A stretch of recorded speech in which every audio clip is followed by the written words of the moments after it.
Bob Lobel with Brian Dowling and Vic Gatto. The two former captains are making their way back up to the booth following the ceremony where over 60 previous captains of this great game participated in the toss of the coin. Yale won the toss. They also won the parachute jumping contest. Will they win the football game? Well, they're underdogs by about a touchdown going into this one.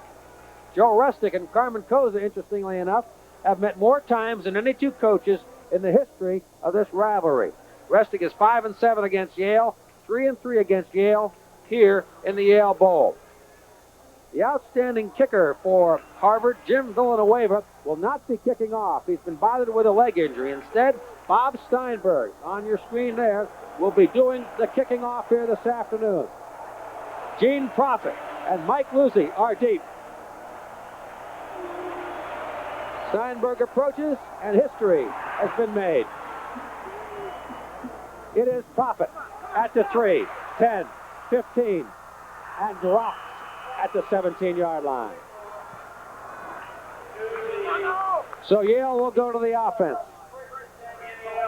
Quarterback Mike Curtin, who has had some injury problems. Paul Andre, who's had some injury problems, is their big halfback. Here's the offense. Split end, Kevin Moriarty, and he's a good one. Anderson is a tackle, Andrew the left tackle, Martinson at center, Phil in the offensive guard, and Gates on the other side on the tackle. From the eye, Curtin, 1st and 10. Fires out this side, complete and out of bounds at the 22-yard line. Roger Javins, a senior, 6'1", 190 pounds from Beaver Falls, Pennsylvania. Now our two captains are back up aboard. Nice job down there, Brian. I thought you handled that real well. Thanks, Bob. I beat Vic back up. My legs are a little longer than his. Right. He also knows the Yale crowd better than I do, Bob. That's right. Well, I think Yale won the parachuting contest. They also won the toss, and they won the race back to the booth. Now, what does that mean for you, I think Victor? the game is in the bag. All right, there you go. Yale with a 2nd down and 7 at their own 22. Curtin, handoff. Andre out to the 25, but not much more. Bob, you know, I think the key of the game right here is the matchup Andre versus the Harvard linebackers, Azelby and Nolan. That's got to be the key for Yale. They've got to move the ball on the ground, and Azelby and Nolan will be the key guys. Andre getting up a little bit slowly after that first carry. He's a junior, 5'11", 195 pounds from North Muskegon, Michigan. Yale now faced with a 3rd and 3. Well, Andre really played extremely well last week. Taking a look at the names in the Harvard defense, Mark Boris, an outstanding contributor this year. 3rd and 3, Eli. Their own 25. The set slips and falls. He won't get it. They'll be forced to kick. Well, it's an interesting situation for the Harvard defense coming out first. I think that's a little bit of an advantage for them. They played extremely well. Also, too, I think, Vic, as good a weather as we have today, there's a little slip there, and I think the players have to get used to the footing. It's really better than they expected. I think what happened out there, you guys were down on the field, but I saw them warming up when they were slipping a little bit because we had a heavy rain a couple of days ago, and that may still be settling right there. All right, Harvard to punt. Yale to punt, and he just does get it away. Ball takes a Yale bounce. All the way down to the 19-yard line. A great kick by Hank Eaton. Same field position for both teams starting off here, and I think you're going to see Harvard do a little bit more with the ball in the first series than we saw Yale. Yale ran the ball 3 times. I look for Joe to go at him in the air a little bit. In a season that's been somewhat, obviously not somewhat, but very disappointing for Yale, Henry Eaton, a punter, has had a very outstanding season, averaging 40 yards per kick. Watch John O'Brien as we saw the Harvard offense listed. Outstanding receiver. Greg Gizzi, the quarterback, 2nd man through, about 4 yards. Mark Vignali, junior, 5'11", 185 pounds from Uniontown, Pennsylvania, pickup of about 3. Harvard multiplex attack, Bob. You're going to see a lot of formations, a lot of shifts. Joe likes to keep them guessing, and I think he'll do a good job. There's the guys that are going to be doing it. Harvard offensive backfield and tight end, Peter Seiko. Yale president today said he expected character to overcome the multiplex offense. Gizzi rolling, ducks inside, has room, and away! 35, got his feet, and out to the 45. Great individual run by quarterback Greg Gizzi, who he kept all the way in on the tackle.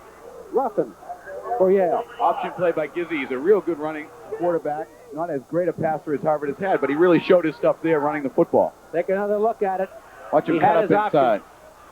Gizzy started the year at first-string quarterback, but had a poor preseason, and then just got his job back. McNally trying to turn the corner and does not.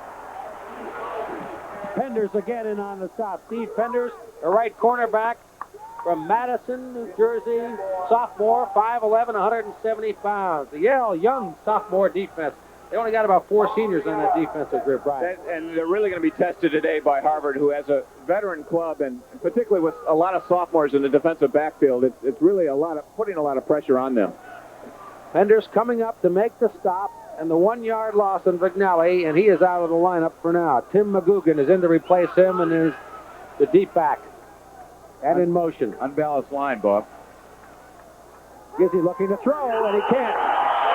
Now you tell me he was looking to throw or looking to duck in. He looked like he was looking to throw. That's an option pass off the same play that he went for the long run on. Yale defended it extremely well. The matchup I'd like you to watch is the Sam Jensen, the Harvard center, versus John Zaneski, the Yale middle guard. That's going to be the key matchup all day long. Bob Keenan made the stop, a junior 6'1", 200-pound defensive end from Hillsdale, New Jersey, and the Yale defense has put Harvard now in a hole. It is 3rd down and 13 for the Crimson at their own 42-yard line. McGugan sets himself. In motion comes Fadul. Gizzy rolling, running, still on his feet. 50, hit, and he'll be about 4 yards shy of the first down. And the reason why this short drive is important is it keeps Yale pinned in by field position. We're going to look for Jim Villanueva, but I don't think we're going to get him. And one thing also, too, Vic, you notice Yale was in a cover 2 defense with the corners up. It's a little different look than they've done in the past. Bob Steinberg is going to be punting for Jim Villanueva, and it's a low shanked punt. Villanueva, who's such a great kicker, has been hurt, and that could be a big factor. Yale takes over. We'll be back in just a moment.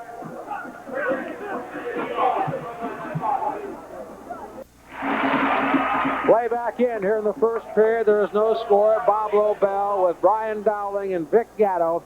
Yale with the football for the second time. It is now 3rd down and 1 at their own 36-yard line. They're moving with a slight wind at their back, but it is negligible. Perfect afternoon. 3rd and 1 for Yale. They're on the verge of picking up what will be their first down of the football. Paul Andre with a good run got him up there. Mike Curtin, the sophomore from Salt Lake City, is their quarterback. There's the handoff to Bissett. He's driving over left tackle, but did he have enough yardage for the first down? He's got Yale's first down there, Bob.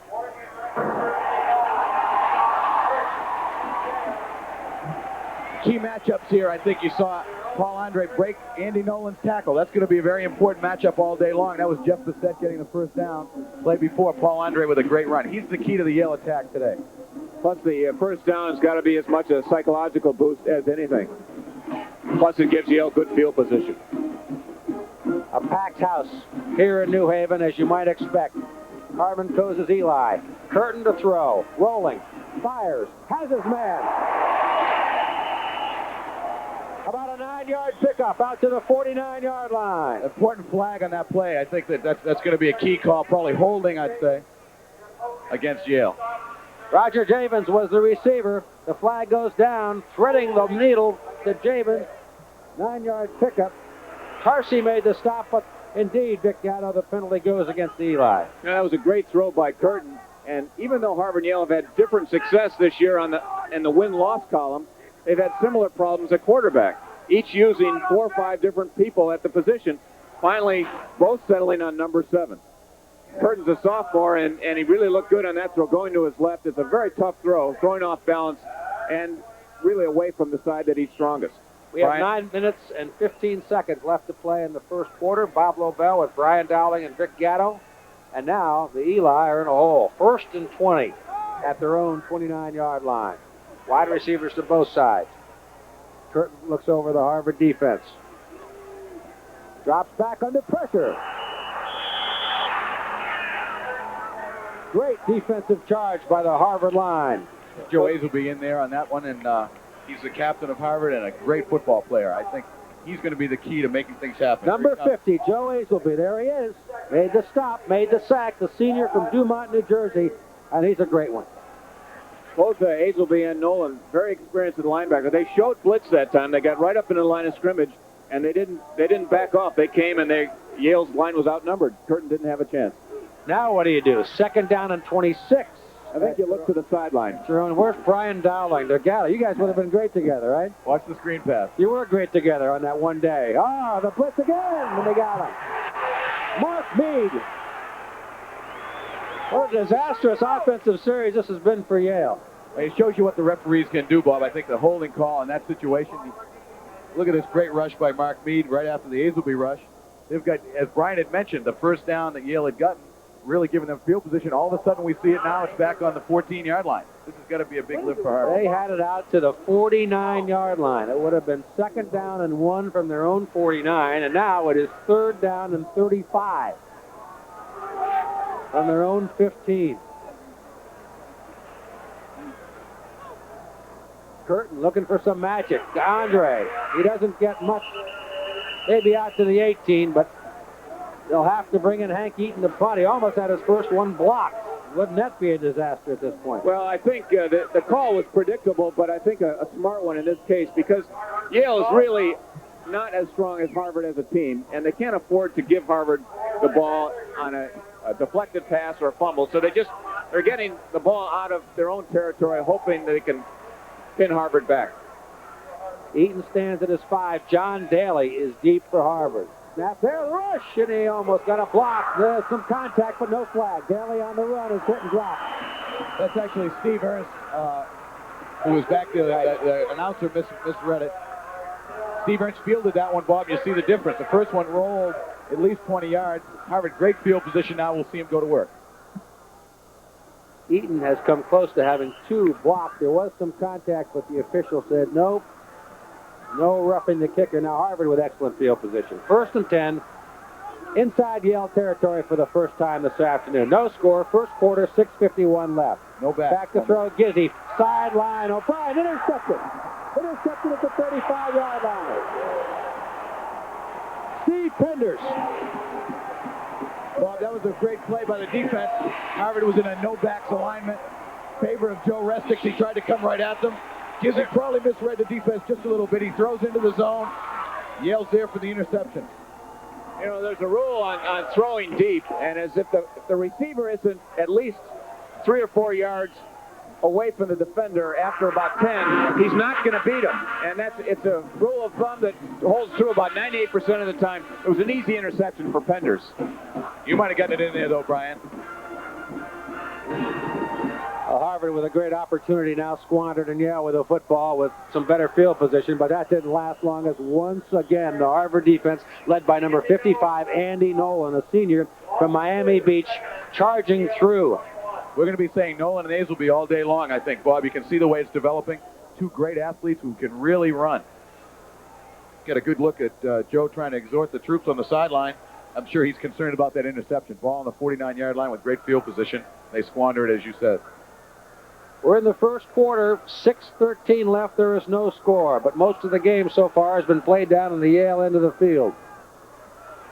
Second down and 12 for the Eli, 1-8 on the season. Curtin fires, has it, out to the 30-yard line. The pass complete to Tim O'Shea, a junior from Mineola, New York. Going to be just shy of a first down, I believe, but it'll bring up third down and short.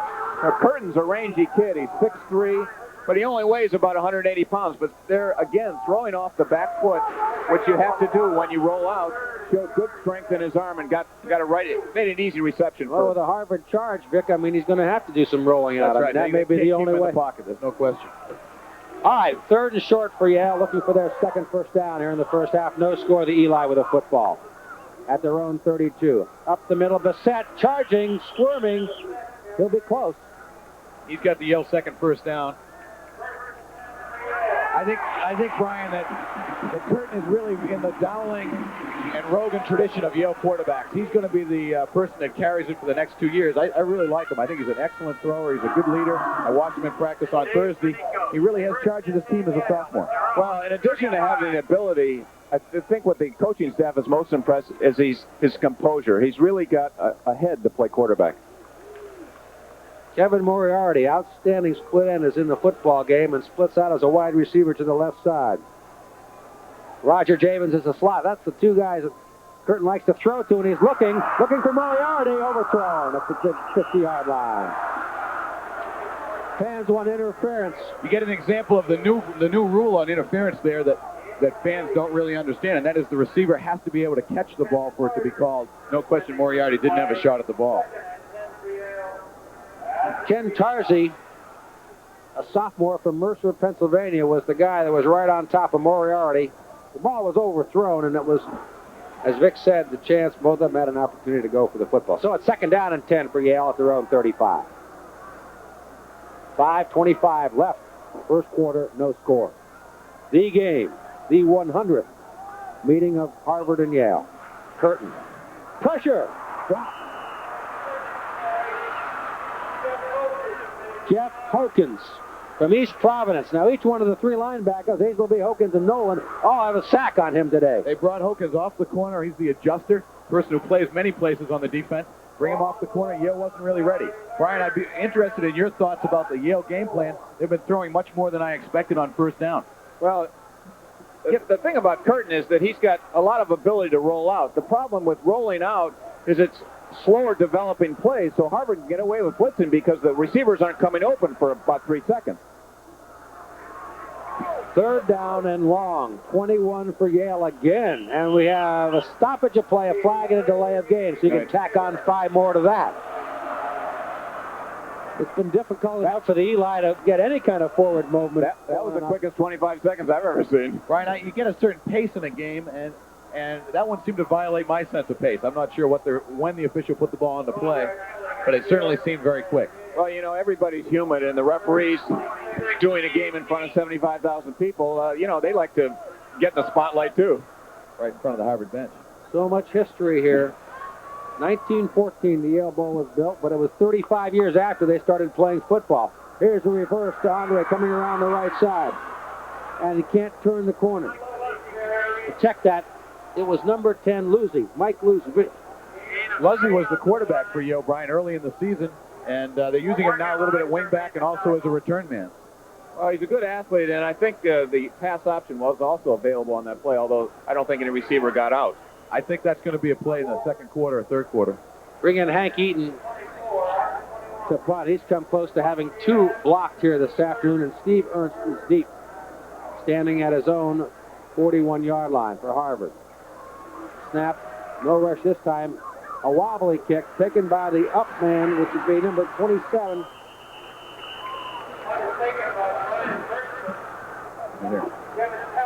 Harvard will take over 1st and 10, so we'll be back with more of first period action in the Yale Bowl right after this. Play back on, Harvard 2nd and 5. In Yale territory, Gizzy fumbles, but drops right on it. They lost about 1.5 yards. It'll bring up 3rd down. The ball will be spotted at the Yale 42. No score. First period, 2 minutes and 54 seconds left. You know, Vic, there's a lot of psychology involved today. Here's the replay on a mishandled off tackle. Yale's 1-8 for the season. They got nothing to lose. They're playing in front of pretty much a home vote, 60,000 at least Yale fans. There's a lot of pressure on Harvard because they're supposed to win. They have to win. How does it feel from their standpoint? Do you think the pressure will last more than the first quarter? I think it might, and I think what may be even more important is John Zaneski walking off the field here with an injury. As I mentioned earlier on, he's the key to the Yale defense, and that'll really hurt if he can't come back. It looks like an ankle or a knee to me.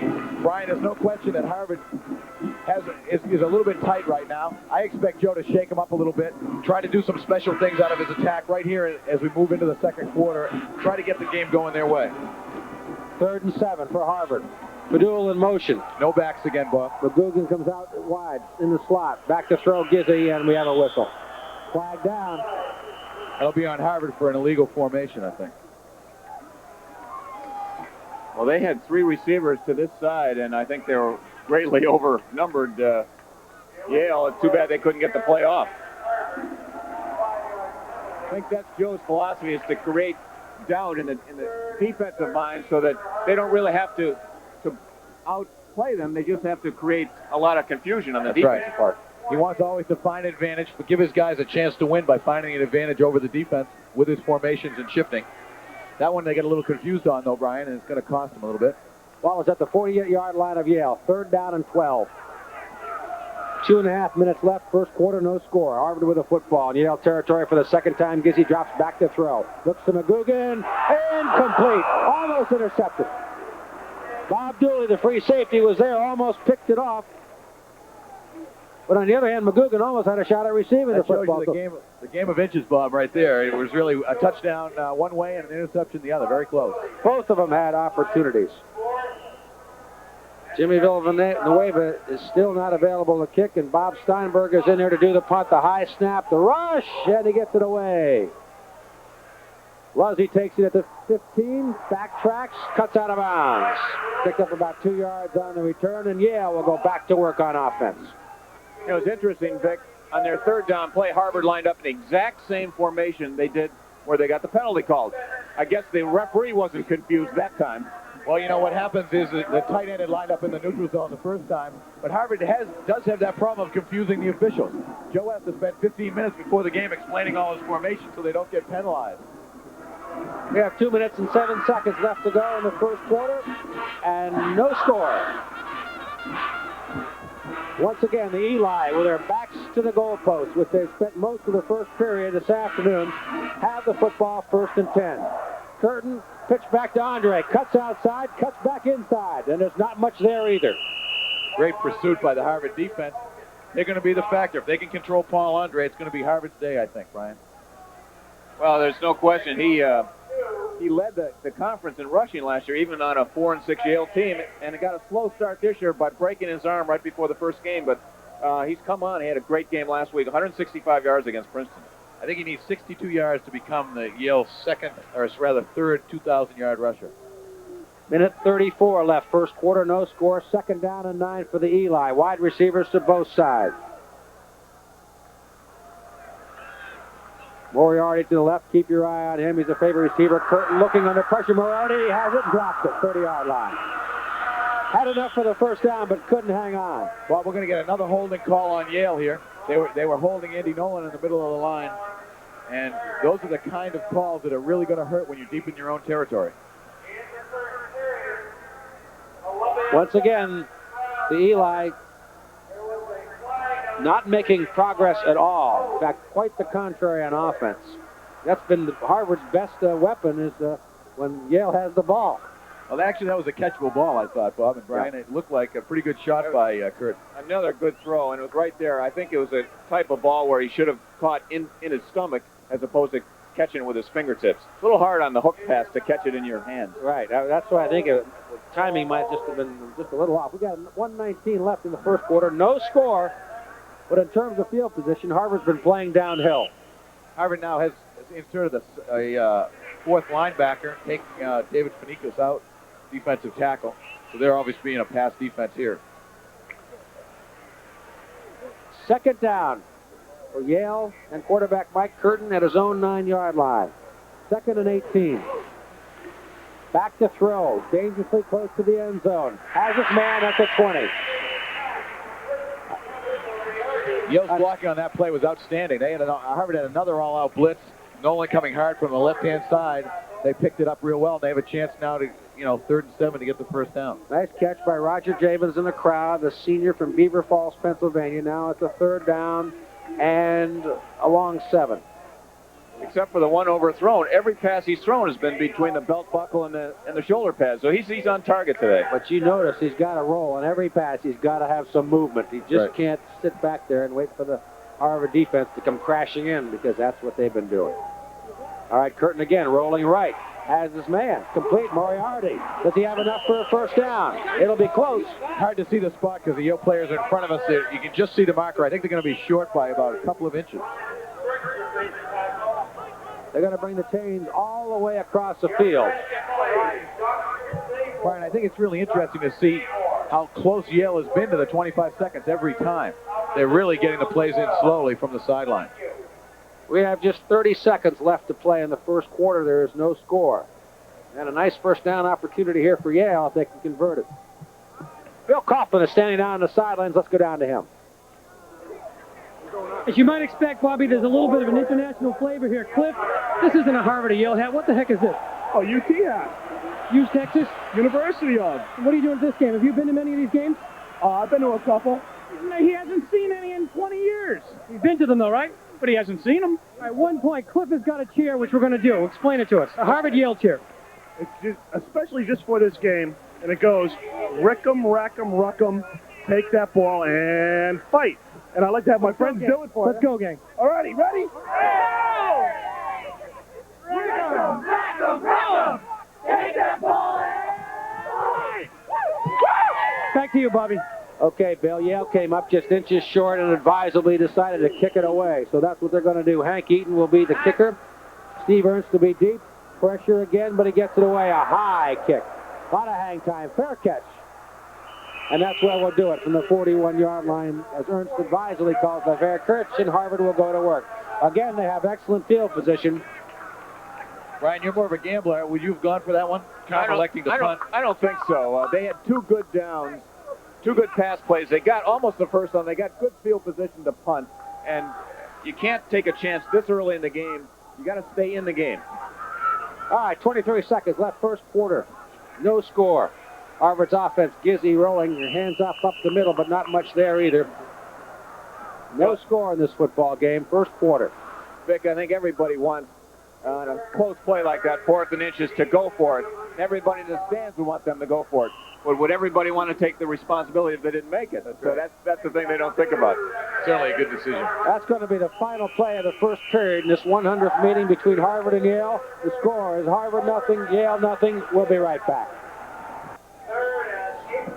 Bob Lobel with Brian Dowling and Vic Gatto, 2 captains of the 1968 Harvard-Yale game, here this afternoon for the 100th meeting. Harvard with a football, 3rd down and 8 at their own 43-yard line. We're in the second quarter. There is no score, but Harvard certainly has owned field position so far this afternoon. Obvious passing situation for quarterback Geg Gizzy. Gizzy drops back, rolls under pressure, still on his feet. 40, 45, midfield, and close to a first down. Nice tackle by Bob Dooley.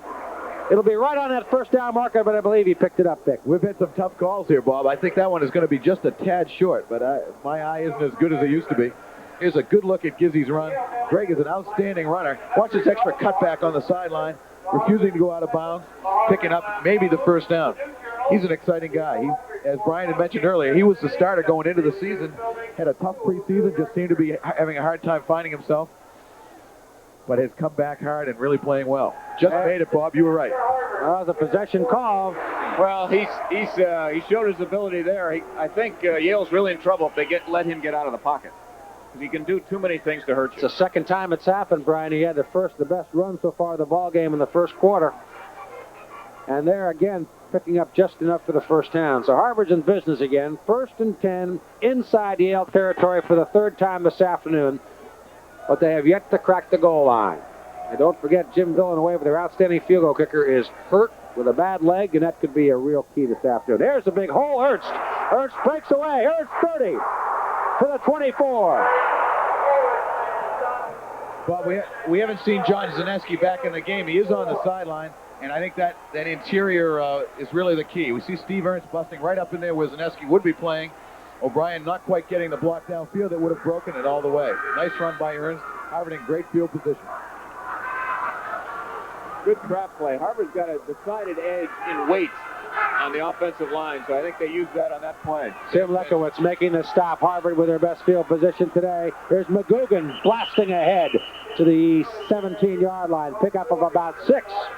Again, Brian, right up the middle, missing Zaneski right now, and if they could get him back in there, it would make a difference. Sam Jensen, the Harvard center, 6'5", 235. They're running right over him right now. Pickup of 6, 2nd and 4 at the Yale 18-yard line.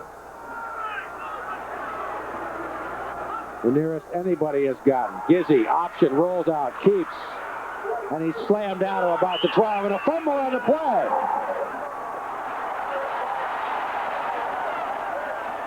Yale has taken over the football. The second Harvard turnover this afternoon.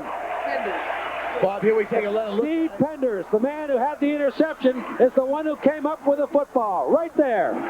That was a great hit by number 12. It was Bob Dooley, number 12, who put his head right on the ball. It's very hard to hold it when that happens. Big play for Yale, Brian. That's got to be a major way to jack yourself up when Harvard threatens. They make the big play. They haven't done that much this year. Steve Penders having an outstanding first half, an interception and a fumble recovery, had a couple of key tackles. Now Yale is back in business. Curtin to Andre, breaks through to the 20-yard line. I think if Yale can avoid the penalties, they've had some good gains, particularly through the air and a couple off tackle by Andre. You know, there's no reason that they're in this game and they're not being thrown around at all. It's just that the penalties have put them in such ridiculous field position and down and distance situations. It's tough to call plays. Holding penalties will really kill you, and as I mentioned, they're a little slow out of the huddle too. Rick Gatto, the head football coach at Tufts University. Brian Dowling, the director of marketing for Boston University. Curtin rolling and being dropped. Bruno Perdani, a senior from Wellesley, Massachusetts, the middle guard for Joe Resnick, broke through to make the sack. Bruno's the brother of Rock Perdoni, who was an outstanding All-American nose guard at Georgia Tech. I don't think Bruno gives up too much to his brother. Tremendous talent and real quick in the middle. Once again, the Harvard defense making the key play, the big play here this afternoon so far. There is no score. We've got just under 12 minutes to play in the half. Pablo Bell with Vic Gatto and Brian Dowling. 3rd and 7 for Yale. Curtin looking in a crowd. Incomplete. Almost intercepted. It was up for grabs, but Michael Dixon unable to cut under it. Brian, it seems clear that Kevin Moriarty has got to make that catch. Well, you know, I good think ball again. Another thing, Vic, too, is I think they got to help him out with the patterns. They're rolling him out, sending one guy in the curl and one guy in the flat. It's very tough to get anybody open when you only send 2 guys out on a pass pattern. That's right. Once again, Hank Eaton is the man on the spot.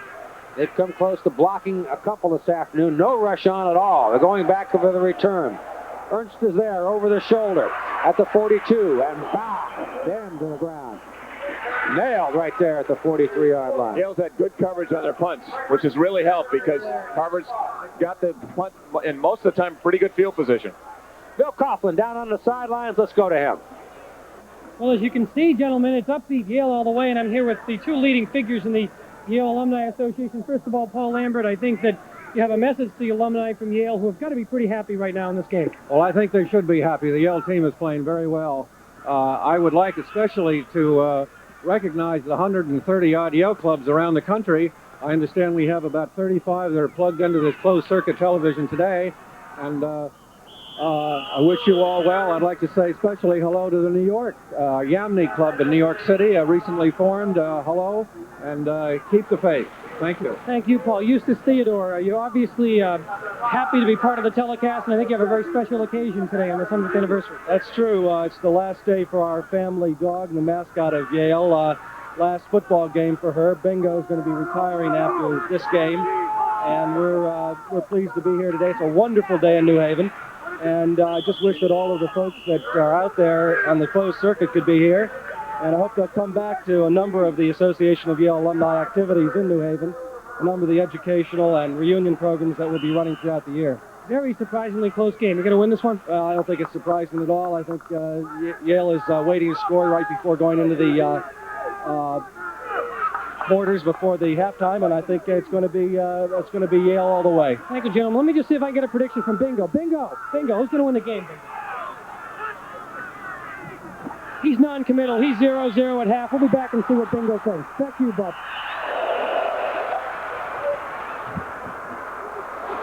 Back upstairs, John O'Brien makes a spectacular catch just as Bill Coughlin is getting the prediction from Bingo. Bingo, is that where the expression comes, a face only a mother can love?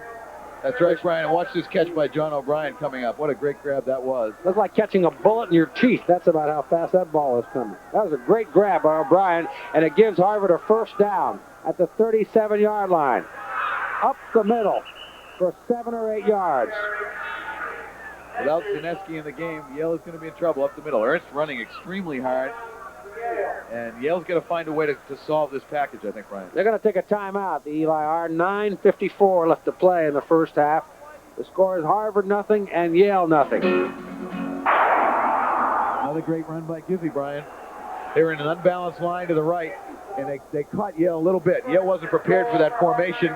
Yale tried to bring a defensive back off the corner, but Greg got outside of it. Breaks a few tackles right here. Still going. Great run. Zaneski came back to make the stop. First down for Harvard at the Yale 10-yard line. No score. 9:08 to play, first half. Wide receiver is O'Brien on the right. Up the middle, McGugan to about the 7. Play preceding Vic, Jim Campbell took a real chance by taking a hard inside rush, and he really had the corner responsibility on Gizzy, and Gizzy's a good runner, so he's got to, if he rushes, he's got to contain. That's a really interesting score that just came over the public address system. Penn 21, Dartmouth nothing at the end of the first quarter. Penn obviously smarting from last week's loss to Harvard. Only in the Ivy League. 2nd and goal. Up the middle, Ernst to about the 2. Right now up front, Brian, Harvard's just taking it to Yale a little bit, I think. Another look at that. Ball's pulled by number 62 and a nice run. Well, Zaneski's back in the game. I don't know if he's 100%, but Harvard still has a decided weight advantage. The guard over the center and 2 guards. So that's where they're utilizing their strength. That's right. You got Jensen at 235, Pascucci at 242. 3rd down and goal from the 2. Gizzy.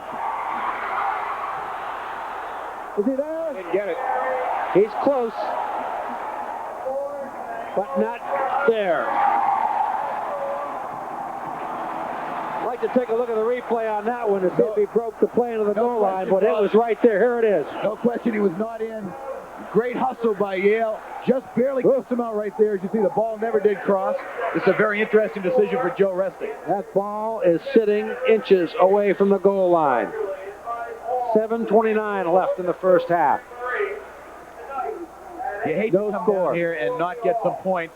You know that the field goal kicking for Harvard has been very reliable, but when you see the ball resting that close, it's awfully hard to avoid the temptation. Looks like, Brian, a quarterback sneak is just taken in very easily. Well, I never like to do that when it's that close because give the ball to the running backs that have a little momentum.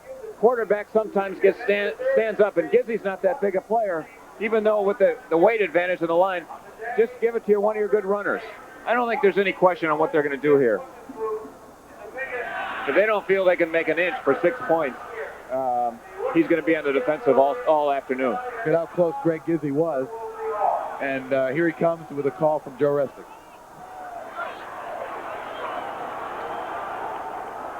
I think it's off tackle with either Ernst or Vignali. Everybody's on their feet. 4th down. Inches. Gizzy. McGugan. Touchdown. No, you have it? Get it. Yes, touchdown.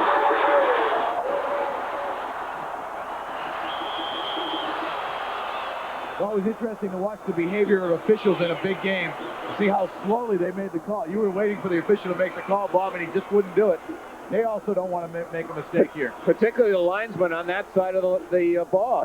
He didn't even make the call. The guy on the far side did. It seemed like Tim was in by quite a bit, but they were reluctant to make the call. Great goal line stand and great effort by Yale. I question that call. I mean, I favor giving the ball to the back, but on the I formation, it's so slow hitting that it sometimes gives the advantage to the defense. Villanueva. And it's there, 7-0. We'll be back with a Harvard kickoff right after this. I want to correct the extra point attempt. It was Armand Colombo who kicked the extra point for Harvard, not Jim Villanueva, which could have some bearing on the outcome of this football game because without Villanueva in the lineup, Harvard loses quite a scoring machine and a weapon. He's had a bad leg, and he was favoring it in the pregame warm-up, so it was Armand Colombo who kicked the extra point as Harvard leads 7-0. First half, 7:22 left to play. Curtin of Yale rolling to his right, looking downfield, and has his man for a first down at the 34-yard line. Kevin Moriarty, the sophomore from Libertyville, Illinois, made the reception, so Yale has a first down. I think Yale fans can look forward to this combination for the next 2 years. Curtin again on the money to Moriarty, running a short corner, makes a good catch. Get good coverage. And that throw had to be there. Michael Dixon making the stop. I thought picking that McGugan touchdown, like you said, I thought he was in by a fair margin. I don't know why they waited to make the call down it. Everybody's nervous. Up the middle, Andre, nothing. Match up there, you can see Andy Nolan getting up off the pile first. Outstanding football player, real quick. That's going to be the key. If Yale can't run on Harvard, it's going to be a long afternoon for him. Well, a chance to take another look at that McGugan touchdown. We get a moment. Harvard breaking out on top, 7-0 first. They've had other opportunities. They threw an interception. They fumbled deep in Yale territory, but that time they made it count. 6 minutes and 23 seconds, clock moving, second quarter. 7-0 Harvard in this 100th meeting against Yale. Timeout, Curtin. That's their second timeout. We'll be back with more of the 100th game between Harvard and Yale from a sold-out Yale Bowl in New Haven, Connecticut, right after this.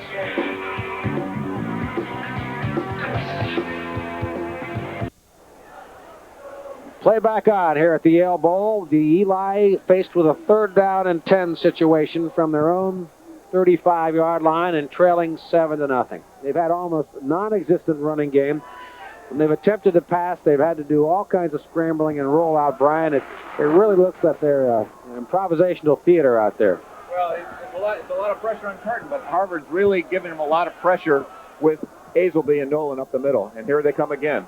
They're back off. 3rd and 10 on a draw play. Bassett, not enough for a first down, but out to the 40-yard line. This is about the best field position Yale has had to punt the football. It usually has been eaten inside his own 10 when he's had to kick it. Now at least he'll have a little better field position. Good call, I thought, on that 3rd down play. They've been very routine with their rollout passes. They come with a draw play, almost break it. That's the kind of variety they've got to use against a blitzing defense. So now you put the pressure on the Yale defense, and they've got to come back and stop Harvard after Harvard gets a hold of the football on this drive. Ernst is deep. He's back at the 25. Hank Eaton, who's been a busy punter this afternoon, no rush. The kick is away. Ernst looking up. Over the shoulder, 15. Harvard takes over. We'll be back after this.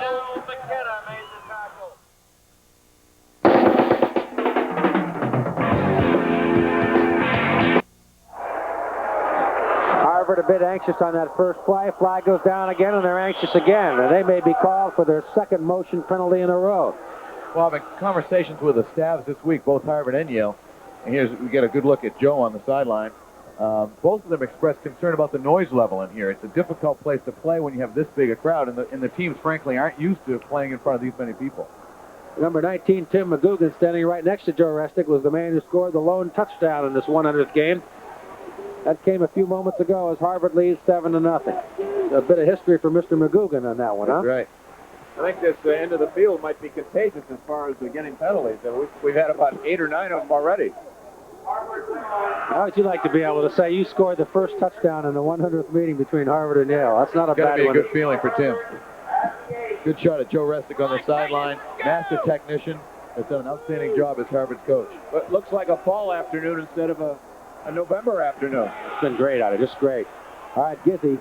Gizzy tries to go to Vignali, and I'll tell you what, the Yale defense, when they really know they have to stop Harvard on this particular drive, has done it so far. It is 2nd down and long inside the Harvard 10, 2nd down and 20. And this is the first time, too, that Harvard's not had good field position. So it takes a little pressure off Yale, but they still got to hang in there. Big situation here with 4 minutes and 59 seconds to go, Bob, because Yale can hold here. They get good field position. They can get back in this ballgame. Vic Gatto, Harvard alum. Brian Dowling, Yale captain 1968. Gizzy hands up the middle and not much there, and it's going to bring up a 3rd down.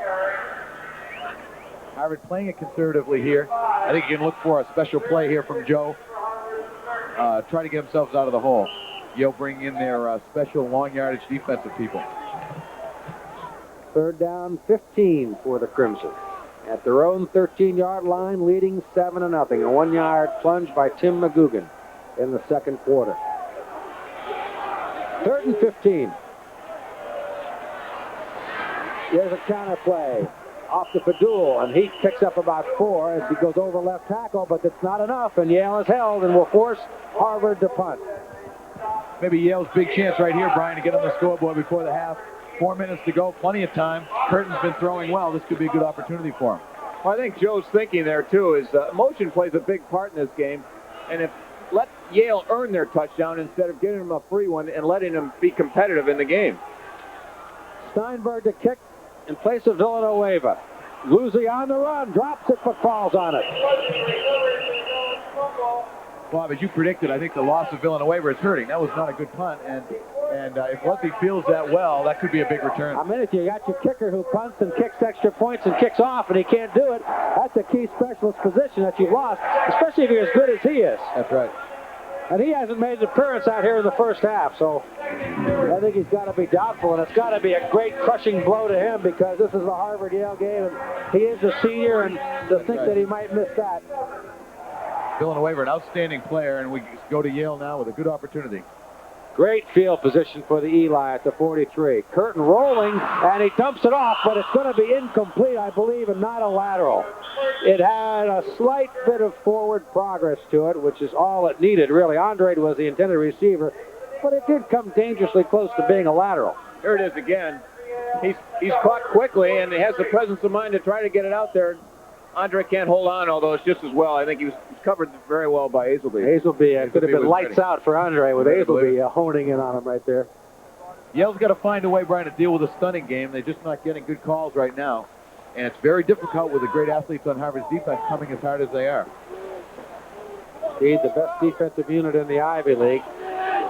Yale comes out with a slot to the left. 2nd down and 10. Curtin rolling left. Pressure, and he is just spun to the ground. That's the kind of pressure that Harvard has put on all afternoon. Morgan Rector, he's the only one that hasn't had a sack so far, and he came up with his. Carson, California is his home. Watch Jeff Hawkins coming on hard off the outside, pulls up Curtin, and Rector is right there to make the play. As I mentioned a minute ago, they've got to find a way to deal with this stunning. Well, they're coming with an all-out blitz, too. They had 3 receivers man-to-man, so that meant 8 men coming, and you'll have 7 blockers. You got to get rid of it quickly, or you got to sprint away from it. He may come from Carson, California, but he looked like he was living in the Yale backfield. That's right. Again, Yale a little slow with the call. Keep your eye on the wing official over there. He's about to make it. He's got his eye right on his clock. 2 minutes, 47 seconds left in the half, and there we go. Flag down, delay a game.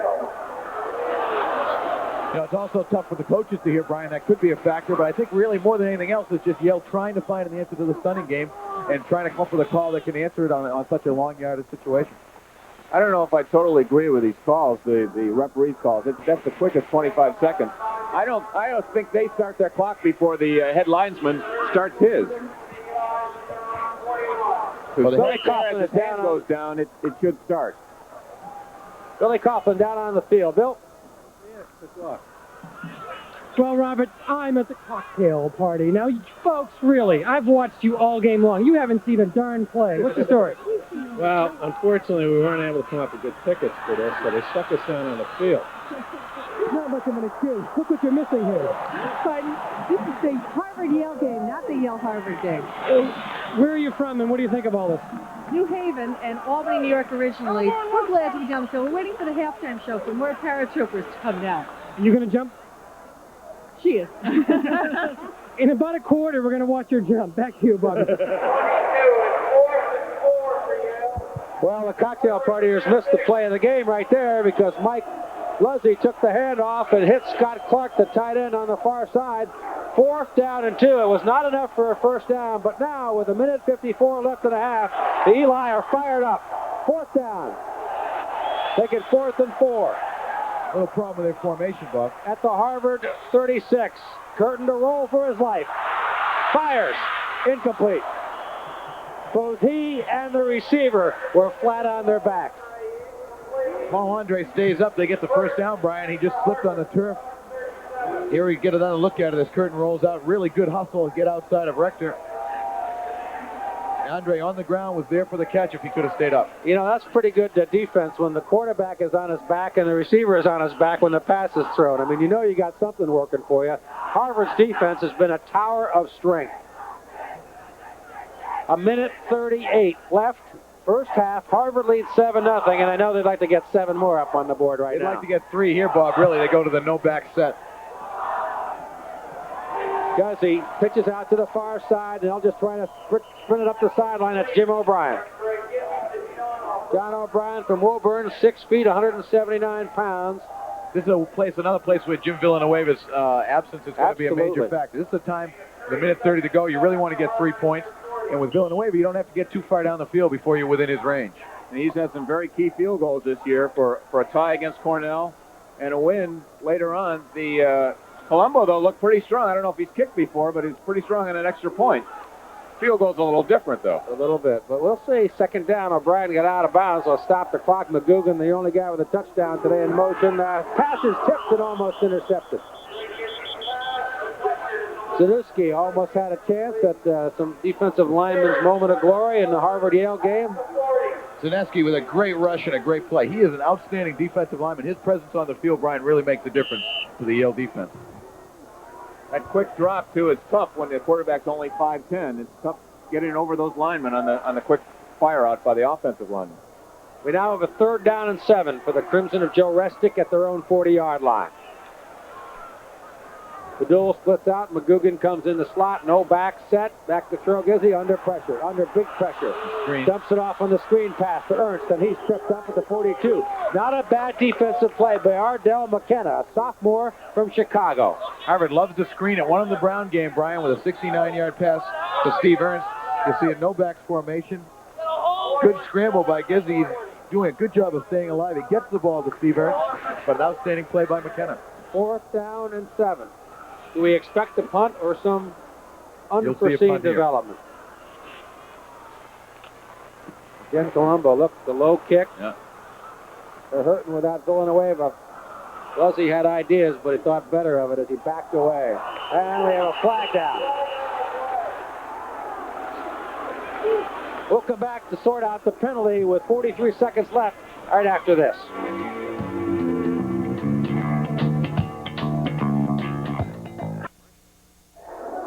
Well, 43 seconds left in the half. The penalty on the punt was a personal foul against Harvard. It was Steinberg, the kicker. Colombo is the place kicker in place of Villanueva. Steinberg is the punter and kickoff man in place of Villanueva. Steinberg had an outstanding day last week against Penn, but it's a little different in front of 75,000 people as opposed to 12. 1st down and 10 for Yale. They're down 7-0. They're in their own territory, 33 Curtin. He's going deep, and he's got his man midfield, out of bounds. Roger Tavens from Beaver Falls, Pennsylvania. Here again, I think, Brian, you see Villanueva's presence in the game would make a difference in the call. A great roll-out by Curtin, and he's really on the money. Great throw. You got to like the way he throws low and outside. If it's not complete, there's no way it's going to be intercepted. Good catch by Tavens. That was one of Eli's better plays of the first half. They're down 7-0. They're right smack at midfield. Curtin, quick look in, but he's under pressure and he's wrapped up. Jeff Hawkins. Hawkins again on the adjuster blitz, coming hard off the corner. And Yale, with only one timeout, has got a hustle here. Well, excuse me, Bob, that's something he'll learn with experience, that if the quick pass is not there, he's got to get rid of it. 12 seconds left in the half. Curtin up to the line, 8 seconds, 7. Back to throw. Time may expire. Fires incomplete. 2 seconds on the clock. So they'll get one more play here in the first half of the 100th meeting between Harvard and Yale. Just see the great athletic ability of the Harvard defense as they one good play, and then all of a sudden they're all over Curtin with blitzes. They just can't seem to Yale can't seem to control them. Well, this is the time for the Big Ben play, but I don't know if Carm has that in his playbook. What's that one? Well, it's you line 3 people or 4 people up on one side of the field, and you throw it down as far as you can. You hope for a tip ball and a immaculate reception. Well, they're putting wide receivers out. 2 to the right, 1 to the left. Curtin back to throw. This will be the last play of the first half, and he'll get nothing. So Harvard comes out of the first half leading 7-0. Kevin Garvin in to make the stop for Joe Resnick and Harvard. Both teams will retire to the dressing rooms for their halftime conversations. The bands will come out in the field. The celebrants here at the Yale Bowl will do what they have to do, and we'll be back with our analysis of the first half and what we might be able to look forward to in the second half. The score at halftime, the Harvard Crimson 7, the Yale Eli nothing. 25 is earned. Bill Moore will kick off for Yale to start the second half. It's his first appearance here this afternoon, and we're underway. Harvard with a 7-0 lead. McGugan fields it at the goal line. Deep in the corner. 5, 10, 15, 17-yard line for Tim McGugan, the man with the only touchdown so far in this, the 100th game between Harvard and Yale. Not Harvard versus Yale, Harvard and Yale. Bob, you know, Yale has been really effective on their special teams. They've showed great hustle, and I think it's displayed the emotional readiness they have for this contest. Also emotionally ready is Brian Dowling, having just made it up for his second run up from the field. Right. This is the way I stay trim. Jim Brown's back, so is Dowling, Calvin Hill, and Gatto. They're all back. Gizzy the quick handoff to Ernst out to the 20-yard line. Bob White with a tackle. Yale looking pretty good right now. Harvard wanting to get the ball out of their own end zone and establish field position early here in the third quarter. What an afternoon this has been. Right all the way down from the parachute. What do you guys think of those parachute people? That was unbelievable. A great display. I like the three-tiered one, Bob. That was the best one. Gizzy, quick pitch. Moving outside. Vignali. And getting the first down. Joe Resnick coming with a nice adjustment here. He's showing the unbalanced line that Gizzy had run into early in the game, showing that again to Yale, but running to the weak side. And I think it's excellent planning for the start of the second quarter. Second half, show him something different, and Joe is doing that. Vignali didn't get the ball much in the first half. Not at all. Crimson moving out for their first down of the second half at their own 28-yard line. Vignali goes in motion. Gizzy comes to the left. Dumps it. He dumped it. Are we looking for a penalty flag on there? Well, we're looking for it, but we're not finding it. He did have receivers downfield, but they were way downfield. And great rush by Zaneski and also by Kolstad. Now, what did you think about that, Vic? Being a Harvard alum and everything else, did you think he intentionally grounded the football? No way. He had receivers, maybe only 15 yards downfield. This is the plan. Never would have been called on you, Brian. That's a quarterback throwaway. Unbelievable. 2nd and 10. Up the middle, bang. Vignali hit hard. Bill Coughlin down on the field. Bill? Yeah. Married in 23. Hello, Bob. I'm with someone who's followed the tradition of this game. Lillian Director, how long have you been involved, and what kind of emotions are going through you today at the 100th anniversary? I've been involved for 60 years, and we follow the game religiously, not missing one game at the Yale Bowl. I'm very sorry to say that they are not what they used to be 60 years ago when we had heroes like Ducky Pond and Albie Booth and any number of wonderful Clint Frank. But I must tell you one little incident of a Harvard-Yale game. All right? Feel free. All right. Yale was doing exactly what they're doing today, marching backwards. At one point, they were 4th down and 40 yards to go because of penalties, etc., etc. The guy went to punt. He was behind his own goal line. He missed the punt. He wobbled it.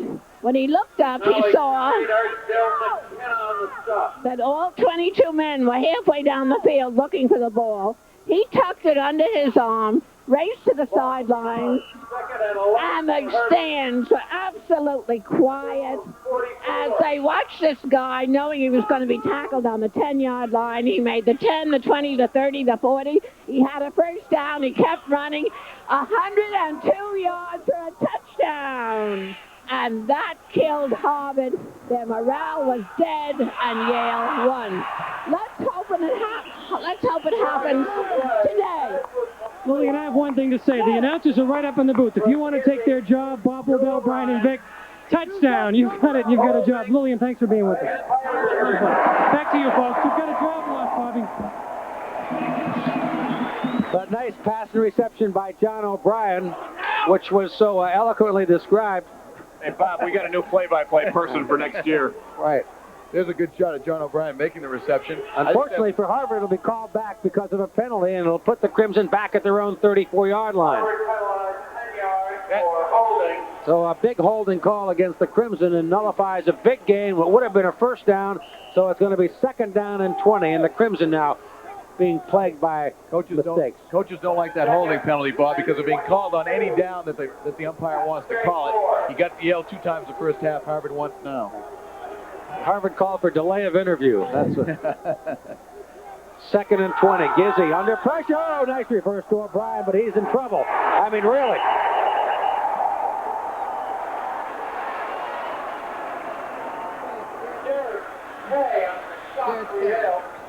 You notice on this reverse, Roger Karen, number 63, makes a very smart play. The play is diagnosed, and he doesn't clip. I mean, it could have turned to the 7-yard loss into a 25-yard loss. That's a good point, Brian. Roger did show good discipline there, not making that block.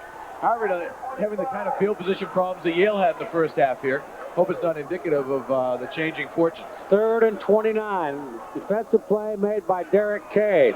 The offensive blocker couldn't make a blocker. It would have been a clip. Look into McGugan. Over his head, off his fingertips, and nearly intercepted.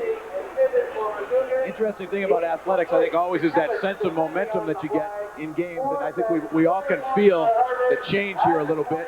That holding call was the big difference, Brian. And Yale is a little bit fired up now. That's got to help the Yale defense. And they'll take the ball in pretty good field position. Steinberg to punt, wobbly. Remember, Villanueva, their kicker, and he can't do it. Lucy with the reception out to the 40-yard line. So without Villanueva, Yale gets field position and the football at their own 40-yard line. We'll be back in just a moment.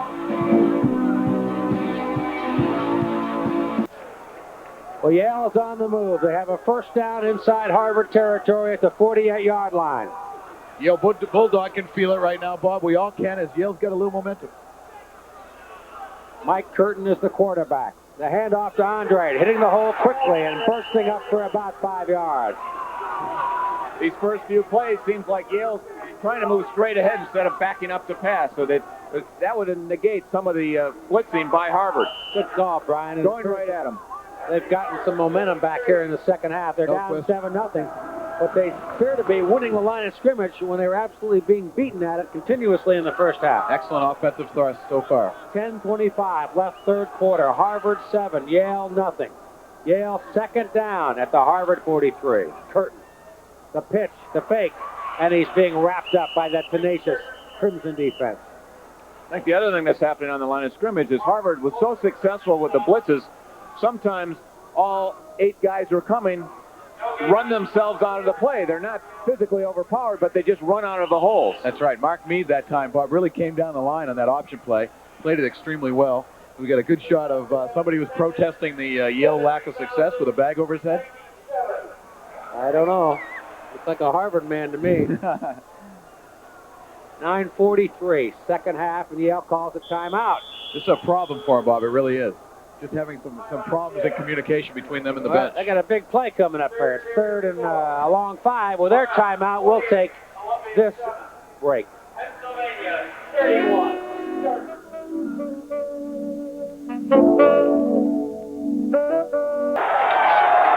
3rd down and 5 for Yale. Big play for them. 3rd quarter.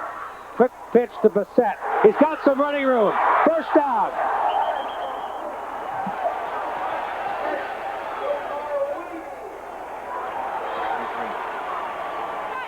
That was a great call by Carm, I think, on that one, Brian. It's good counteraction, and Harvard has the play read, but Bassett just breaks a tackle, gets a good block, and just makes the first down by about 2 yards. Andy Marweedy in the lineup for the first time, a junior from Lake Forest, Illinois, picked up that key first down for Yale, brought this crowd to its feet. Now they're on the march to the 35.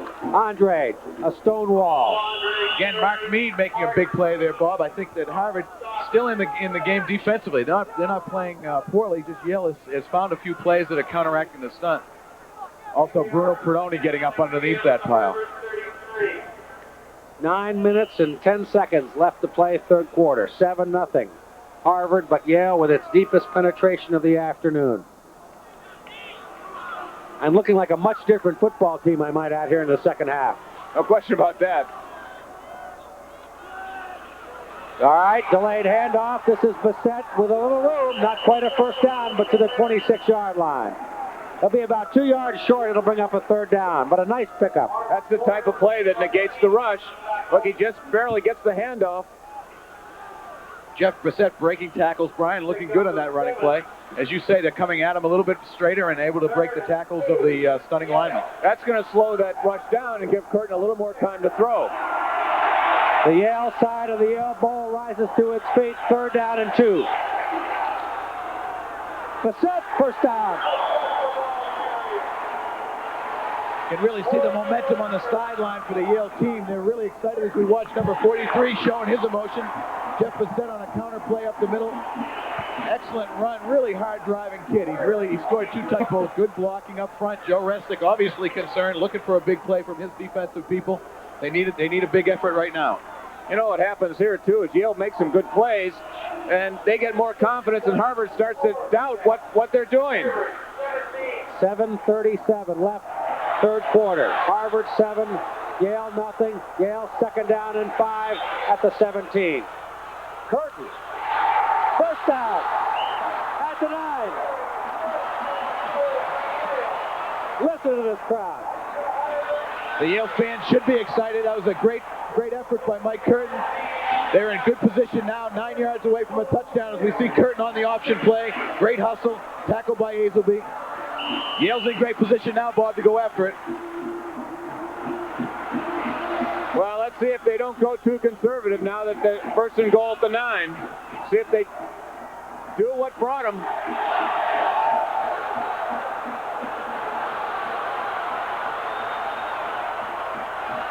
Andre, left tackle, to about the 6. Joe Resnick obviously concerned. This is a time when you need a big play for your defense. Someone's got to do it. As we watch Paul Andre come back to the huddle, a tough, hard runner, one of the best and toughest runners in the league. 2nd and goal from just outside the 6-yard line for Yale. Down 7-0, third quarter. Harvard has their goal line defense in there, Bob. 6:35 to play, third quarter. Here we go. Curtin, pressure, end zone, touchdown, no, flag down. Bob, the call there will be pass interference on Yale. The ball was not caught. It was called incomplete. The ball will be on the 1-yard line. It will be pass interference on Yale. On Harvard, rather, excuse me, defensive pass interference. Let's take a real close look at this one. It's almost face guard, and he had no idea where the ball was, and it's all position. It was a good call by the official. There's no question about the call. Yale now with a 1st and 10 on the 1-yard line. Chance to even this game up. Mike Curtin did a good job of getting the ball off. Good pressure by Harvard. Curtin barely got the ball off. First down for Yale at the 1. This place is bedlam. Curtin. Bissett. Just short. Harvard still showing their character there, Brian. Coming hard on that goal line defense. Really, Bissett didn't get much yardage. Yale's still got to get this ball in there. It's not over yet on this touchdown. Harvard's going to be coming hard out of their goal line defense. So we'll take another look. Mark Boris and Mark Mead making the play. Here comes Yale again. 2nd and goal from the 1. Third quarter, they trail 7-0. Bissett, touchdown!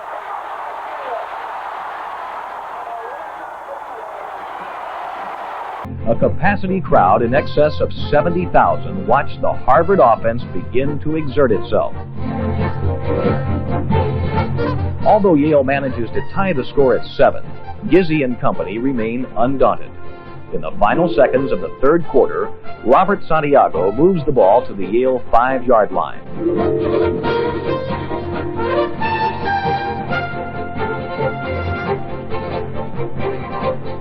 change of direction does nothing to blunt the Crimson drive. Steve Ernst goes wide for 6 and a 13-7 advantage.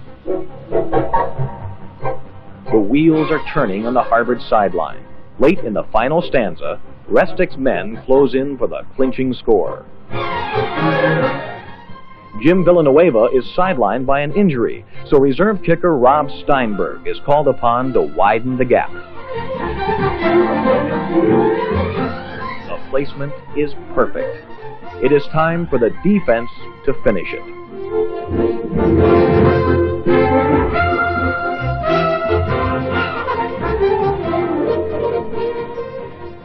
Yale's last desperate bid is snuffed out by Brian Bergstrom's interception. To fans and players alike, the moment is at hand. The dream is about to become a reality. Incredibly, unbelievably, Joe Restic and the Crimson have written an impossible ending to a storybook season, a glorious victory in the 100th game, and a second consecutive conference title. And next year, with a host of returning lettermen and some outstanding new prospects, Harvard will take dead aim at another conference championship. Harvard football. The legend lives on.